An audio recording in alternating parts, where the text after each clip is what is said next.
శృంగార జీవితం అనేది సామర్థ్యం తగ్గిపోవడానికి రీజన్ ఏంటి ఒకప్పటికి ఇప్పటికి? సో అందులో చాలా డీప్గా వెళ్తే ఏంటి అంటే లైఫ్ స్టైల్ గురించి మాట్లాడారు. సార్ మేము ముందు ఇలా ఉన్నాం, ఇప్పుడు ఉన్నాం. సో మనం మీరు అన్నట్టు ఒక 30 years ముందుకు వెళ్తే, అంటే 2000కి ముందు 1980s ముందు మన పేరెంట్స్ కానీ వాళ్ళ తాతలు కానీ ఎలా ఉండేవాళ్ళు, ఫిజికల్ యాక్టివిటీ అంటే లైఫ్ స్టైల్లో ముఖ్య భాగం physical activity. Even female partner కూడా ఎలా ఉండేది, వాళ్ళు ఫర్ ఎగ్జాంపుల్ వాళ్ళు నీళ్లు మోసేవాళ్ళు. అంటే it's a typical example of pelvic exercises.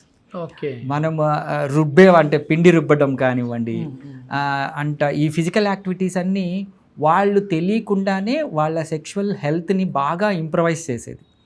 అంటే ఫర్ ఎగ్జాంపుల్ మనం ఒక 1 kilometer నడవాలంటే ఇప్పుడు జాగింగ్ అని విడిగా టైం పెట్టుకొని వెళ్తున్నాం, కానీ ర్యాపిడో బుక్ చేసుకుంటాం. ఈ రోజుల్లో సింపుల్గా మనం ర్యాపిడో బుక్ చేసుకోవటము, ఇక్కడి నుంచి అక్కడ ఓన్ వెహికల్లో తీసుకొని వెళ్తున్నాం. సో ఫిజికల్ యాక్టివిటీ బాగా తగ్గిపోయింది. సో మన దైనందిక జీవితంలో ఈ లైఫ్ స్టైల్ యాక్టివిటీలో ఫిజికల్ యాక్టివిటీ తగ్గిపోవడం వల్ల ఏమవుతుందంటే, మెయిన్గా మనం యాజ్ అ సెక్షువాలజిస్ట్ నేను మెయిన్గా చెప్పాల్సింది, ఈ పెల్విక్ మజిల్స్ చాలా సెడెంటరీకి వచ్చేస్తాయి. అంటే ఒక సుప్తావస్థలోకి వెళ్ళి కరెక్ట్ టైంలో పని చేయకుండా అయిపోతుంది.